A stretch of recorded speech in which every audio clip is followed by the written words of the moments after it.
aware of this marijuana solution.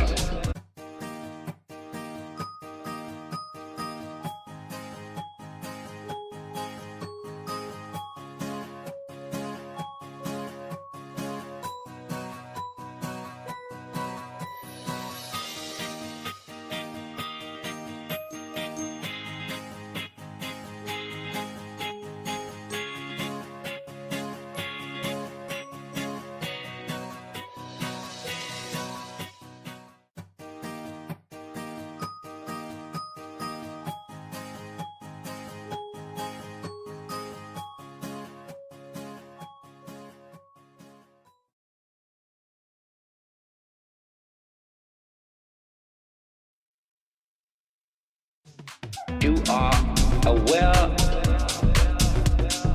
of this marijuana solution. Hi, I'm David Spellman, and welcome to the Marijuana Solution by FloridaMarijuana.net.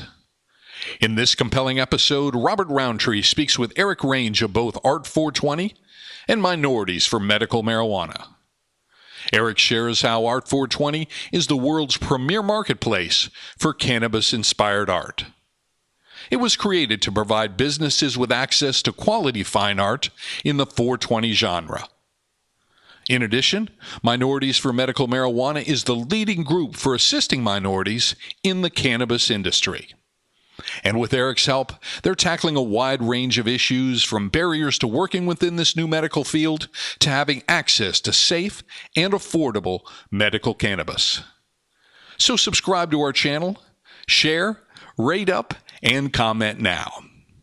And here's Robert Roundtree with Erik Range of Art420 and Minorities for Medical Marijuana.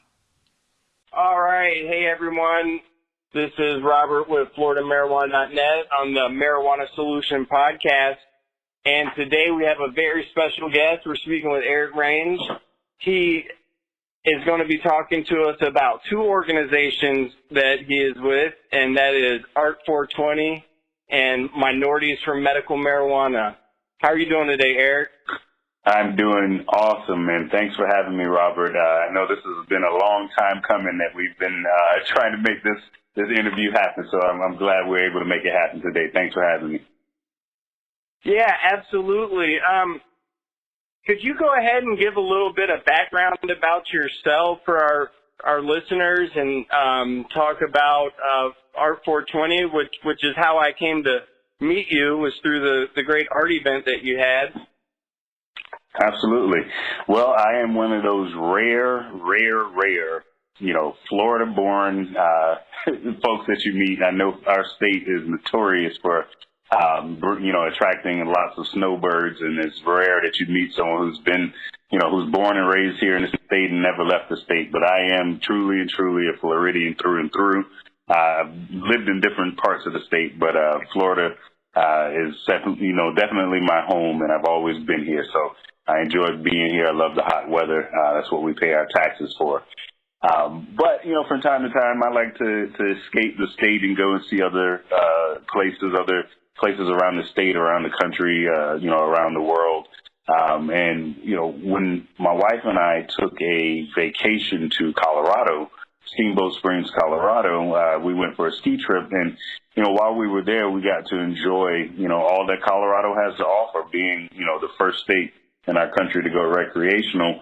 We certainly got to see how things were very, very different than our state, which at the time was still struggling with compassionate care. So it was definitely a stark contrast, and we got a chance to talk with quite a few individuals who, with it being legal there, recreational, everybody is impacted by it. So whether you supported it or not, whether you consume cannabis or not, everybody had a story about how it actually impacted their lives. And so as we heard more and more of those stories, we recognized that they sound very familiar to the stories that we had heard, stories about people who had a family member who used it for a medical reason, or someone who had a roommate who may have used it in order to buy books. They sold it illegally in order to pay to afford college and pay for school. We've known of people who have friends and family who are doctors, lawyers, police officers, and professionals just in general, who all use cannabis.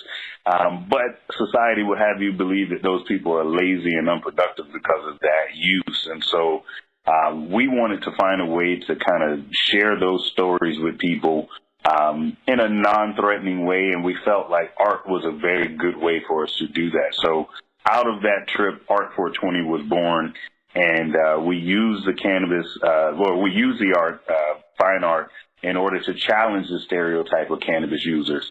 To kind of, and I'm sure, as you know, with all of the marketing and all of these other states and so on, oftentimes that pothead stoner mentality gets pushed to the front, and it leaves a lot of people believing that the majority of cannabis users are lazy and unproductive, when we know that a good portion of the folks who use cannabis use it for medical reasons, whereas there's also cultures who use it who for a cultural practice, maybe not to get high. A group like the Rastafarians, where it's used as a spiritual tool. So we wanted to use the art show to do that. So in 2015, we held the first annual Art420 cannabis-inspired art show right here in the great state of Florida. We were very deliberate in doing that. We wanted to, as Florida began to consider legalization, we wanted to play a role in shaping the way people thought about cannabis. So we held it here in a non-legal state at the time in order to, again, to get people off the sidelines and change some minds about legalization and hopefully have success when Amendment 2 came onto the ballot. And I'm very proud to say that, we feel like we had some impact on that and making sure that Florida obviously, passed it with flying colors. So we've been very, very proud of that. And the art exists in order to give business owners in this space access to high quality fine art, to fill the walls of their dispensary or their grow or corporate office.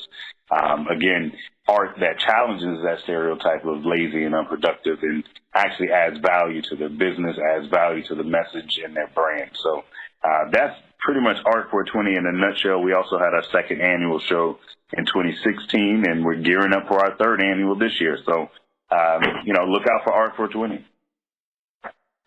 Yeah, Art420 is great. We went there and checked out some of the artwork this year. My wife and I, and brought our little son there, rolled him around in the stroller. There were some really nice pieces of art there, and it spanned all different mediums. It was really cool. Yeah. Where are you planning on having it next year? Or is it just still in the initial phases?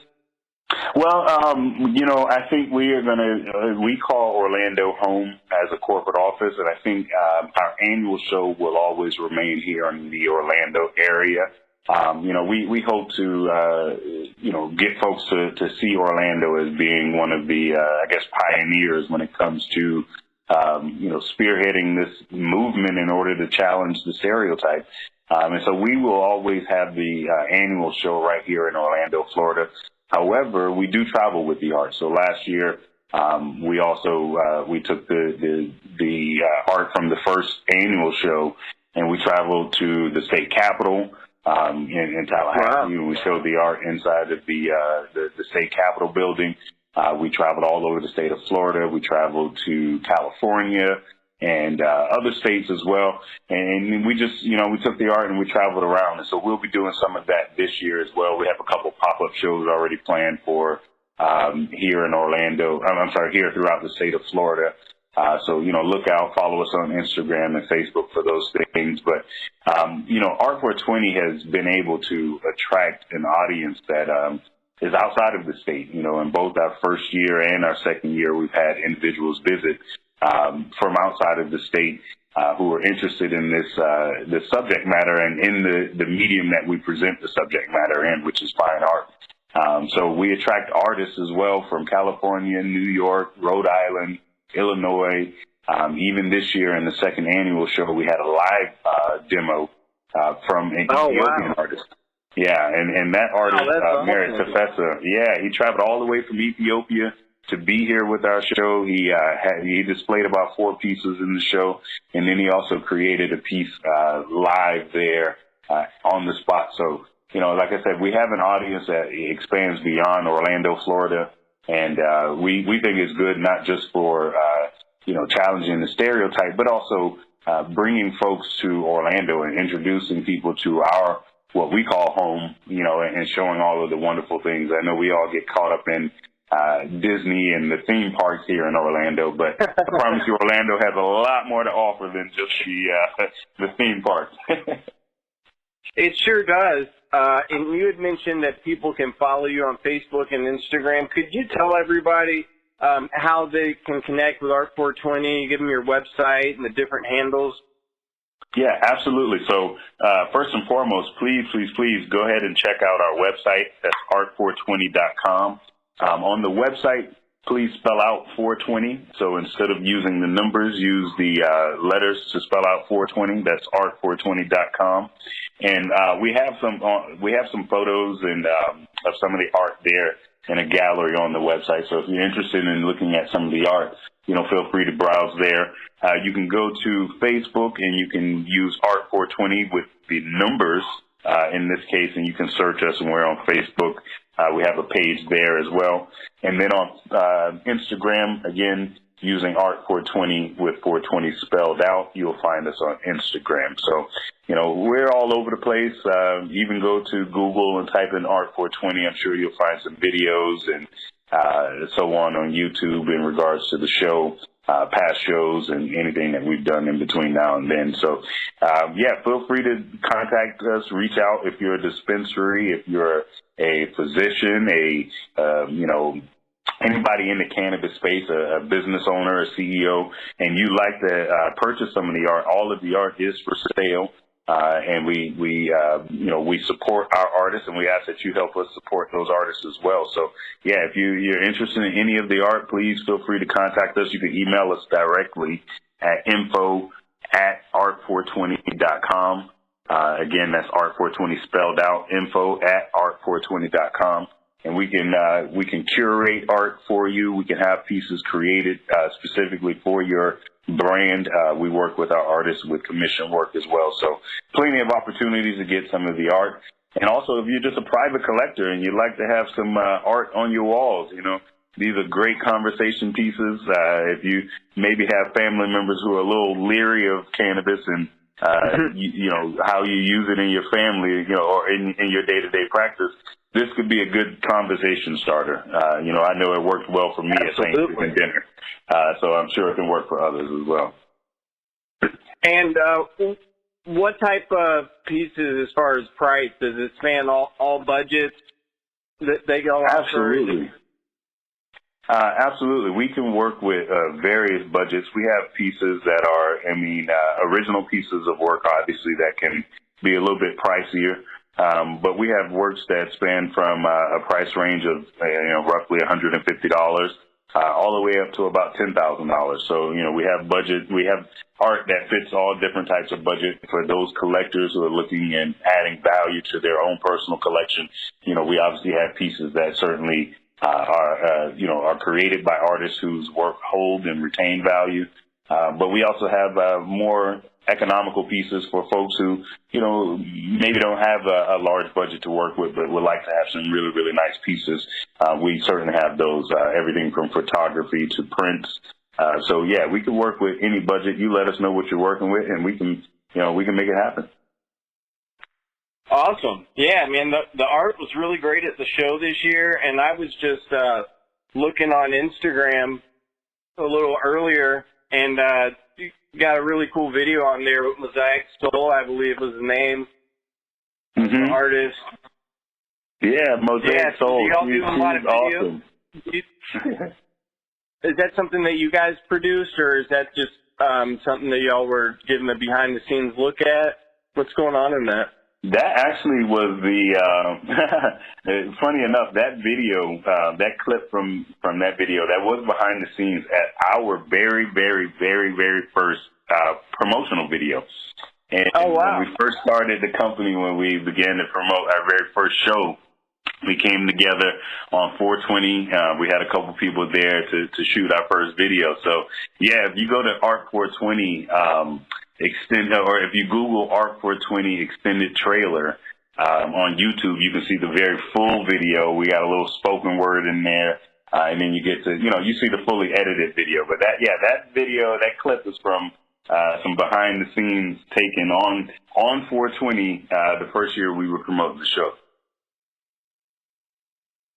Excellent.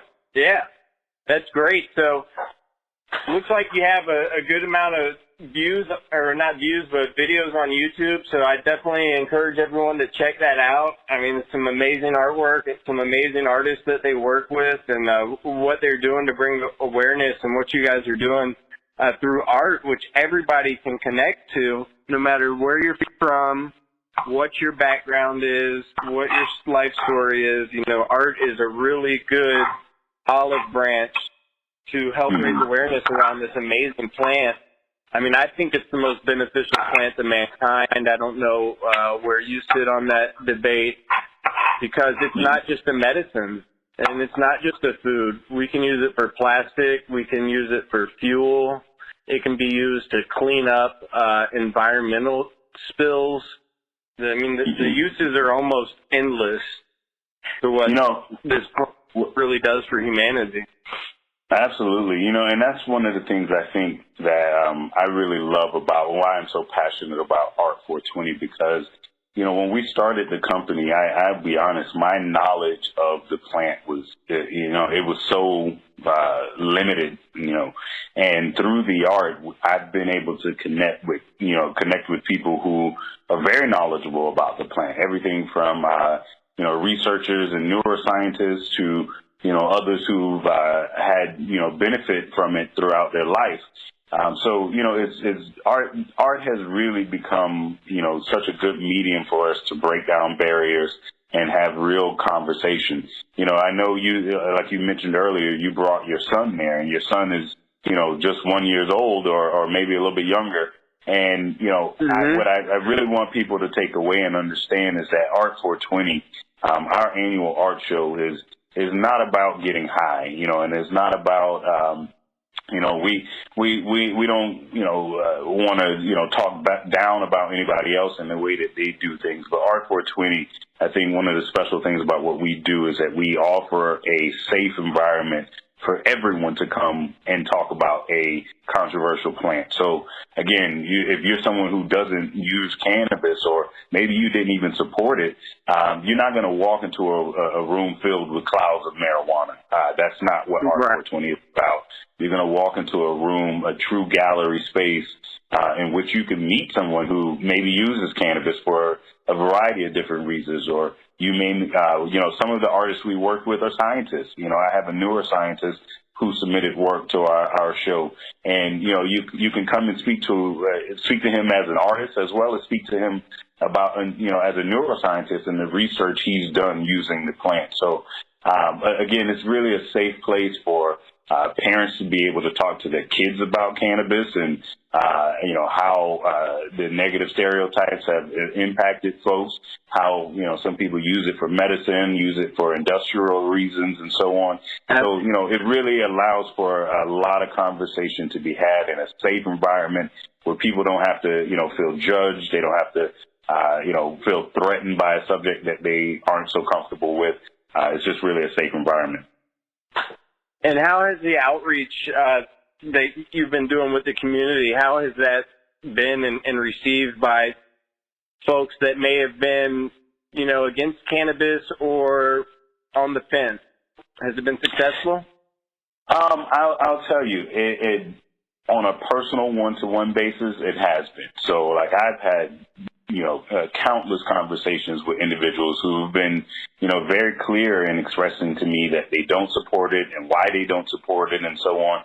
But because of the art, we can stand and have a 45-minute, hour-long conversation, about a subject that we probably don't agree upon, but the art has allowed us to break down that barrier.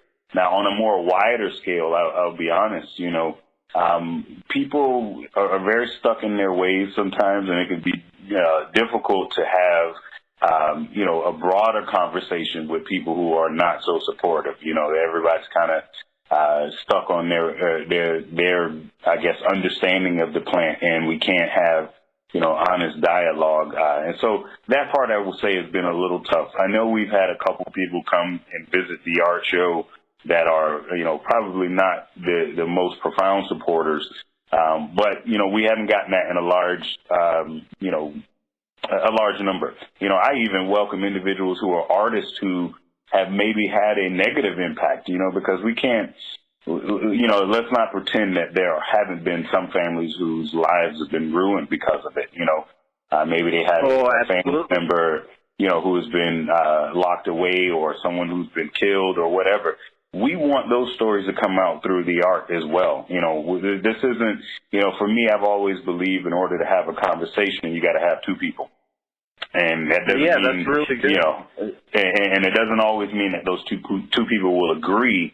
But if we can respect each other's views enough to, allow each other to express them, then we can, perhaps move forward in some way. So, we welcome that as well, and we'll continue to make those pushes to get folks who, maybe see things differently than us to submit work, to join the conversation. Because I think we can learn a lot from both sides. Absolutely. Having an open and honest dialogue between two sides is always the best way to reach a solution that benefits all parties. But unfortunately, like you touched on, the 29% that voted against cannabis legalization in Florida, some of them are really tough to have a conversation with. I have some of those members like that in my family, and I've been called crazy for suggesting that ALS patients live longer through cannabis use, which is widely known if you just care to actually open your eyes and look. This is very true. So it's difficult. It's difficult, but, hopefully through projects like this with Art420 and other things that are being done in the cannabis community, will continue to make strides. I mean, I think it's been going pretty well. There's not been too many measures once they get on the ballot in states that have failed. Most have. People want cannabis. 71%, that's a crazy majority. To get 71% of the electorate to agree on anything, it's pretty significant, Absolutely. Especially given our current, polarization as a country. I agree. It is. We're finding a lot fewer areas of consensus than we have in the past, but cannabis is not one of those. So that's right. Yeah, but there's a lot of miseducation, and we're fighting an uphill battle and helping people to understand that what we have been fed, through even formal 80 years of propaganda. Exactly, and so we got a long time before we'll be able to reverse that. But I do see that the tide is shifting, and people are at the very least questioning what they do know about cannabis. And so that is a good place for us to start in realigning where they are and what they know about it. So, that's what Art420 exists for. We want to continue to educate people, continue to create a platform for people to have dialogue and conversation, and, go from there. Excellent. And are there any other ways that people can help out? I know you talked about the different social networks and your website, and they can purchase art or have it commissioned. Yeah, absolutely. I'll tell you a couple things that we look for, especially in the early stages as we begin to plan for the third annual show. We're always looking for new sponsors and the right sponsors. We are a little bit selective in who we choose to work with because, again, our brand has a very particular, focus and message behind it. And so we welcome mature cannabis brands to partner with us as we try to plan for the next year. We're always looking for new artists, to create in this space. I think one of the things about Art420 as well is that this is somewhat of a new genre of art. And so we're also, doing our best to awaken, artists who've been, their careers are 30 plus years, to get them to begin looking at this as a new opportunity for, even what they do and the direction they take their careers in. So, our artist call is throughout the year. So folks who are artists who are looking to, get their art into the show, they can always contact us on our website. And then volunteers, every year when we do our show, I can tell you we cannot accomplish what we're able to accomplish without the support of, folks who are just willing to donate their time and dedicate their know-how to our movement. So, we also are always looking for volunteers and people to assist us in that way. You are aware of this marijuana solution. Please join FloridaMarijuana.net and the Marijuana Solution Show at the Florida Medical Cannabis Conference and Exhibition on May 19th to the 21st of 2017. This exciting medical cannabis event is being held at the Saddlebrook Resort and Spa, just north of Tampa, in Wesley Chapel, Florida. The conference covers many facets of the growing Florida cannabis industry, including expert presentations on new medical research, brain health, legal considerations, and financial topics. You can visit their website now at floridamedicalcannabisconference.com or get more information by calling 850-558-0609. Early registration discounts are offered until April 15th, so please sign up today at floridamedicalcannabisconference.com. You are aware of this marijuana solution. So, when I introduced you, I, let our listeners know about the two organizations that you represent, and we just spoke in the last segment about Art420 and what you're doing with that. Big things. Really love it. Now, Thank you. The next organization is something that I personally am really, really happy to see, because my son is biracial. His mother is Hispanic of Mexican descent, and Minorities for Medical Marijuana. Can you tell us a little bit about that?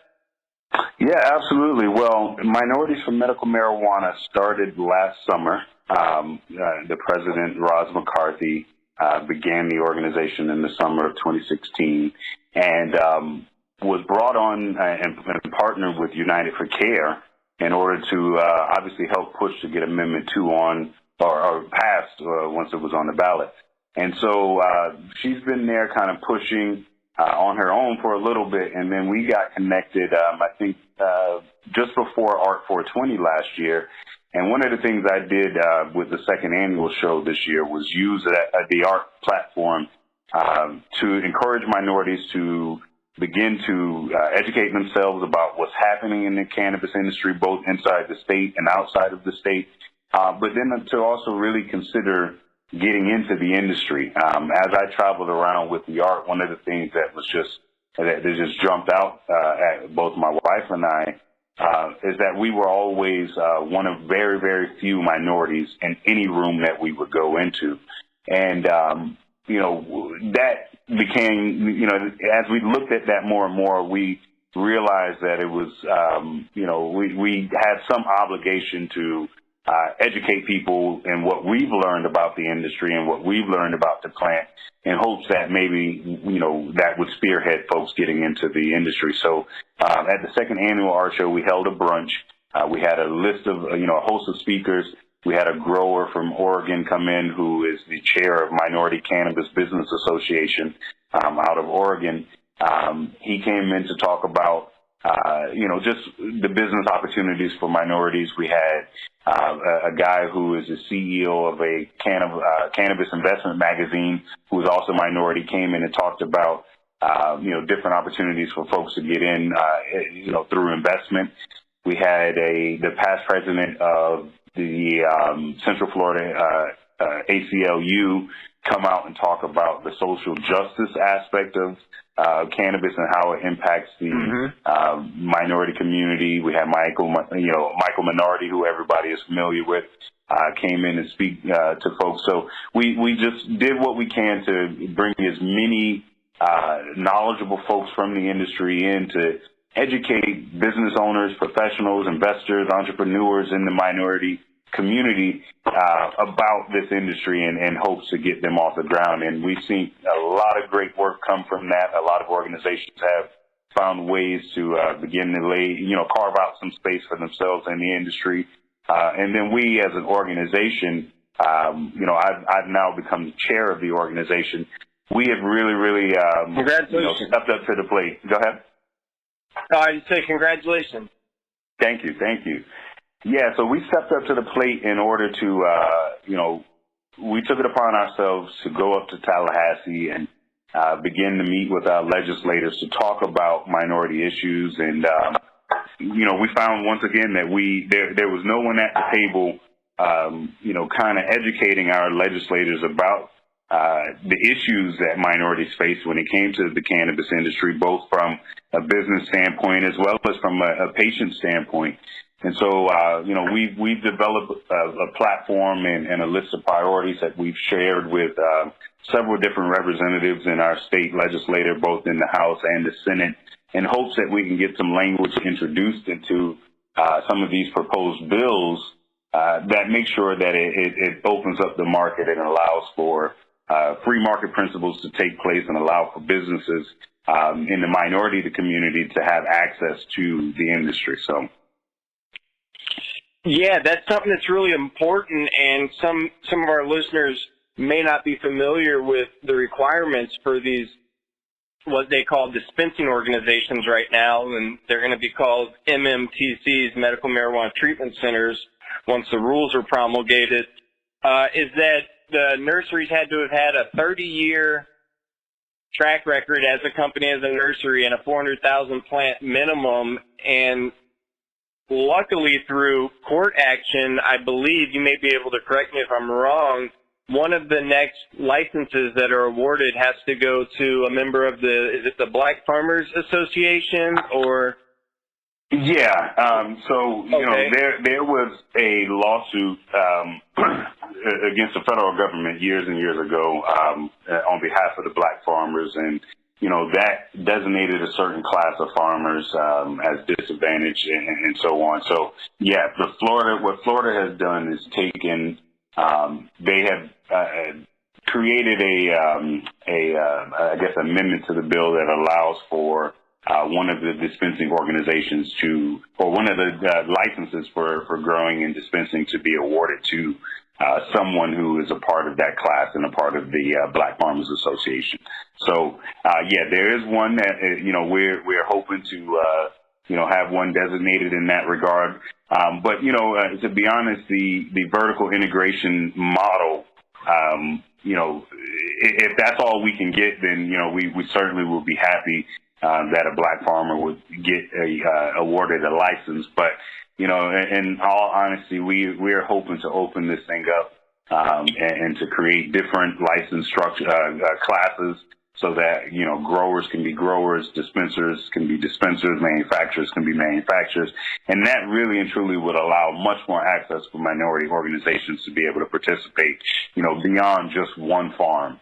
Like I said, we'll take, we're going to push and make sure that happens, but we are certainly fighting for much greater access. Yeah, the vertical integration, I mean, that's just a screw job, in my opinion. And for those of you out there that don't understand what that means that the companies awarded the license in the vertical integration model that we're under, they control every aspect of that industry, and they have to by law, and no one else can do it. So they grow the plant, they process the plant, they refine the plant into medication, they package it, then they sell it. And they have to do all that. Yeah. And that's one of the big reasons why the medication costs a lot, on top of the absolutely ridiculous requirements, such as posting a $5 million bond within X number of days. Then you have to request to put your plant in the ground on day number 75, and then have to have products to market by 210 days. Well, that's pretty bad if you're one of these organizations like you may know about that had bud rot take out their crop. Yeah. I mean, and you know, how this really impacts, and let me just paint a scenario for your listeners as to, you know, why this is important and why we're really fighting to get rid of vertical integration and how it impacts a minority organization. So say you're a farmer, right? You know, we know that the rules were written in a way that you had to have a farm for 30 plus years. You have to be able to grow over 400,000 plants, you know, X, Y, Z.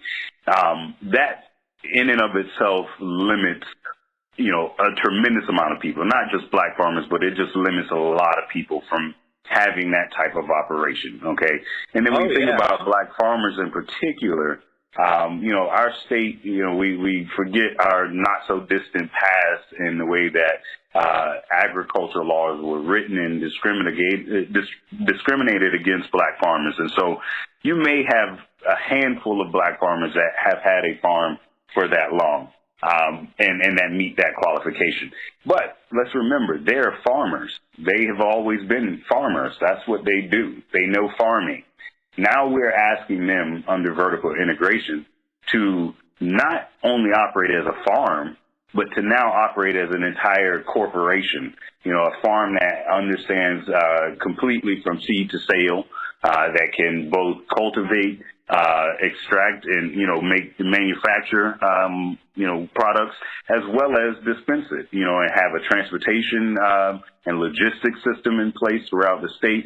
These are all things that can certainly be done, but the barrier that it paints for minority organizations to be able to scale up to that size of an organization in a short period of time, plus present a $5 million performance bond, plus the $60,000 application fee. You know, all of these things become extreme barriers to access for minority organizations, which is why we are, you know, they're not only pushing for them to get rid of vertical integration, but, you know, another one of our top priorities is for the state to implement a diversity council or a diversity board, an organization that will come in and, you know, kind of assist them in making sure that they select organizations that are diverse, but then also an organization that can give us a report maybe 6 months to a year out about how Florida's market is doing in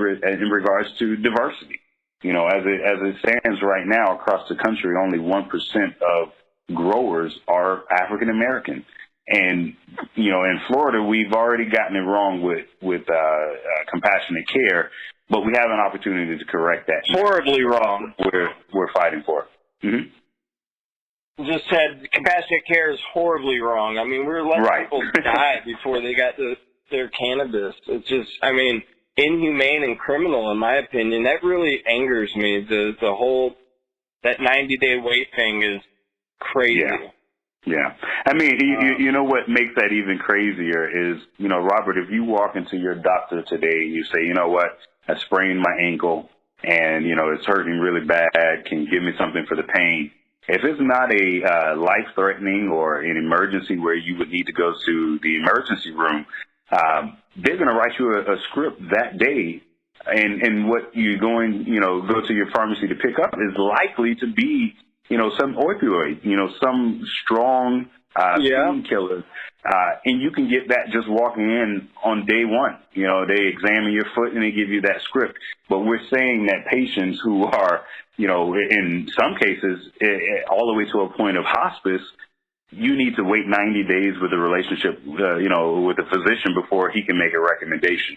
And that to me is just idiotic. And we don't do that. We don't place that threshold on any other drug or, you know, medication that is in circulation right now. So why would we do that, with cannabis? So, there's a lot of things that we're fighting for. Another thing that we're up there talking about, as it relates to diversity, is making diversity a real priority on the application process. You can write your application in a way in which it incentivizes certain things. We can force these organizations as they, structure and they scale up to have to partner with minority organizations, to have a certain equity ownership that is, to diverse groups, making sure that their workforce has diversity as to present a diversity plan. That's what we're asking them, the legislator, to implement, is to force each organization that submits an application to submit a diversity plan. How are you going to address diversity from top to bottom, from equity all the way down to, staffing? And so if we do that, then we make it a priority, and these organizations will absolutely have to come to the table and partner with other organizations in order to make their application more appealing. And I promise you, if we do that, Florida will be the leader across the country when it comes to to diversity. So again, we have real opportunities to get it right this time, and we're there. We were there just last week, speaking with legislators, and we'll be back in another. Actually, next week, a week from tomorrow, we'll be there again, speaking to some of our elected officials. And we're boots on the ground for this entire process. We'll be there back and forth in Tallahassee. And, we need your support. So whether you are a minority business owner, professional, entrepreneur, investor, or not, and you really support diversity and you support doing things the right way the first time, we ask for your support. We ask you to go to minorities4medicalmarijuana.org and subscribe to our email list. Click on our GoFundMe account. Everything that goes to the GoFundMe account directly impacts our lobbying efforts. So as we travel back and forth, hotels, gas, food, those kind of things that are absolutely necessary for us to be able to do the work we're doing, that's an opportunity for folks to give. And then we also have membership classes. So if you are a business looking to get into the industry, we've created a network of folks who can help you do that. That's awesome. Another thing that I think would be good for diversity is putting some dispensaries in lower income neighborhoods. And how about a price ceiling? You know what they did in Uruguay? They put a price ceiling of $1 per gram, and it pretty much wiped out their black market.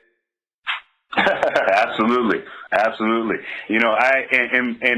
like those kind of suggestions, and I welcome all of your members to email us at info@minorities4medicalmarijuana.org with those type of suggestions. And we don't claim. Go ahead. Do you spell out 4, or is it just the number? I'm glad you asked that. Very good question. It is the number 4. The number 4. Okay. Excellent. Yeah. And then how would we find you on Facebook? Same thing. Minorities. Type in Minorities for Medical Marijuana using the number, and you'll find our page there as well on Facebook. A lot of great information. We have resources from all over the country. We're currently getting a couple of chapters started in different states as well, because we're realizing as we look across the entire country, diversity is sorely lacking in every market that currently exists. And so there's a lot of work to be done. So, if you're not in the state of Florida and you're elsewhere and you need some help getting some boots on the ground, please reach out to us. We'll do what we can to assist you in your efforts. But yeah, back to your point in regards to what we're doing for low income, we do have recommendations for our legislator in that regard. Because again, we can't forget communities of poverty in this entire discussion. But we are. I'll be honest, the discussion that we're having at the state level is right now not really considering low-income individuals. For instance, right now there's nothing mandating that these dispensaries have to locate near or provide easy access for folks who come from communities of poverty, which we know have issues of transportation, which we know have issues of access to health care. We know have issues of, when it comes to affordability. I mean, these things aren't new to just because we're talking about cannabis. These things are, through and through issues that communities of poverty face on a day-to-day basis.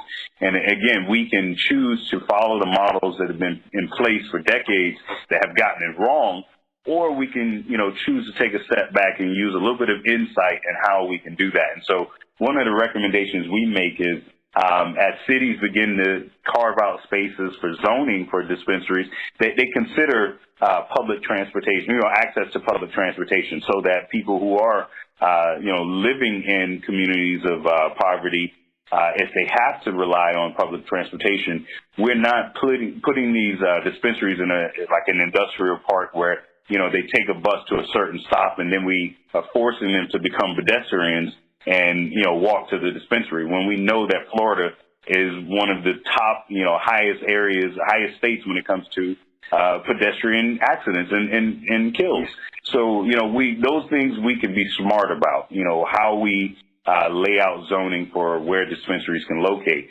We also want to make sure, again, I think this is a ripe opportunity for organizations that have licenses to maybe partner with a minority organization that would love to set up a dispensary in a community of poverty so that those individuals have access.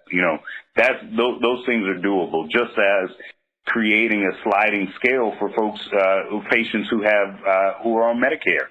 Medicare and Medicaid. We already know, again, they have difficulties affording health care, so we can create a sliding scale. So if you're on Medicaid and you're receiving certain amount of benefit, then you pay one price, and if you are not, that's a great idea. Private insurance, those are things that we're already making recommendations to our legislator about. But again, we don't claim to have all the answers. We're just trying to apply some common sense to some of these problems. And so, yeah, we all know common sense isn't so common sometimes. Well, no. And, True Leaf charges for their dryer vaporizer cups. They sell packs for $25.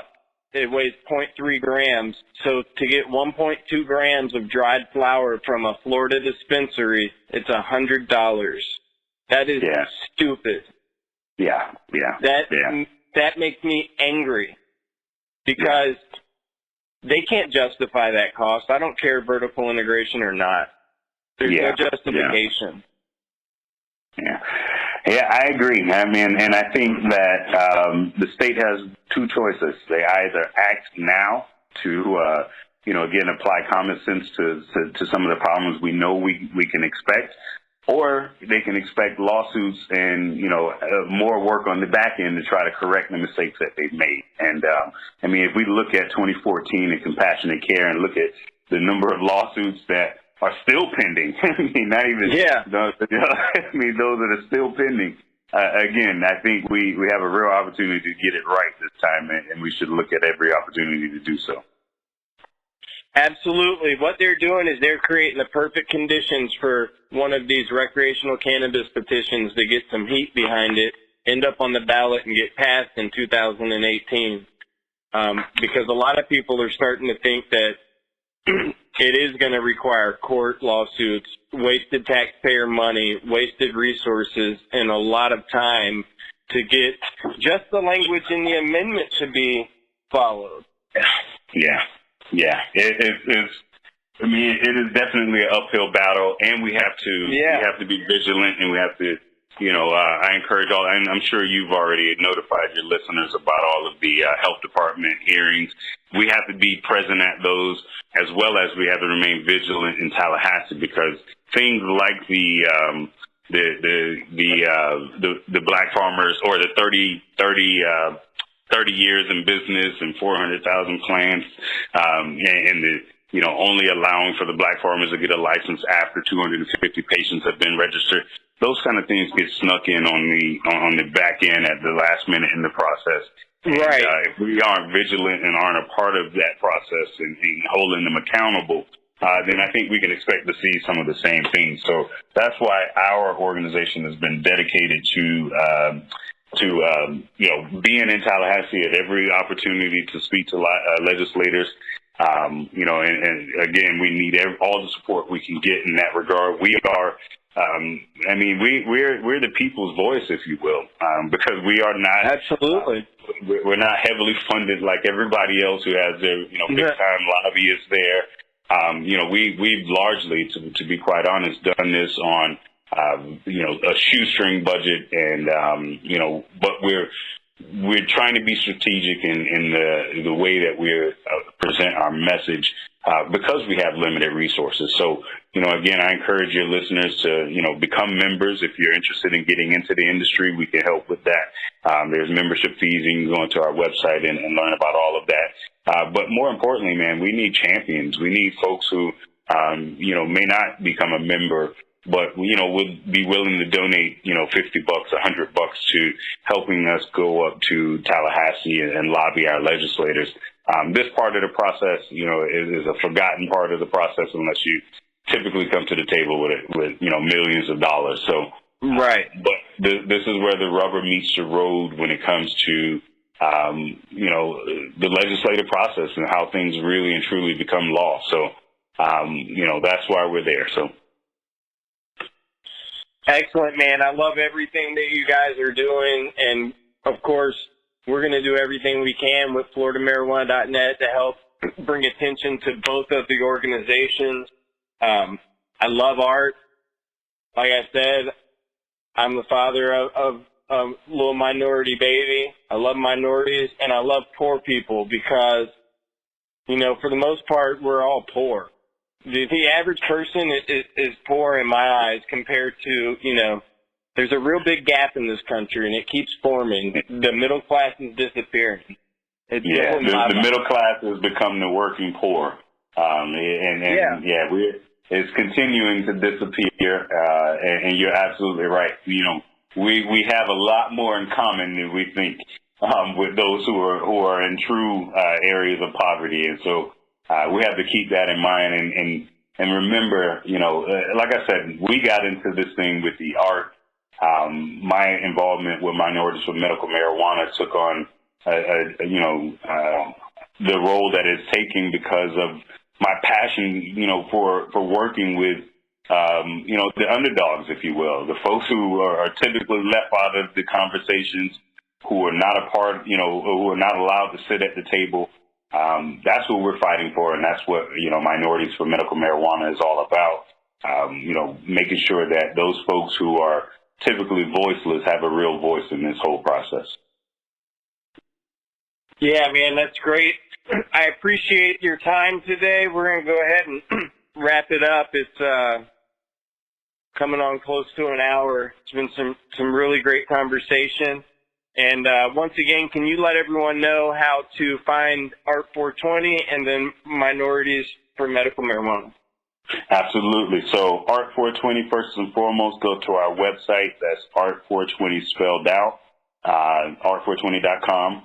And you can also find us on Facebook and social media, or you can go on to Google. And, anytime you're looking for us, you can either use Art420 with the numbers or Art420 spelled out.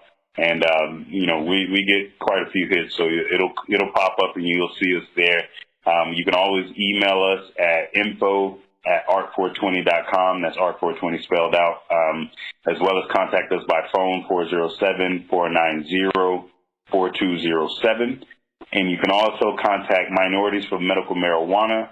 We're on Facebook. We're on Instagram. On Instagram, you can find us both Yes for Bud.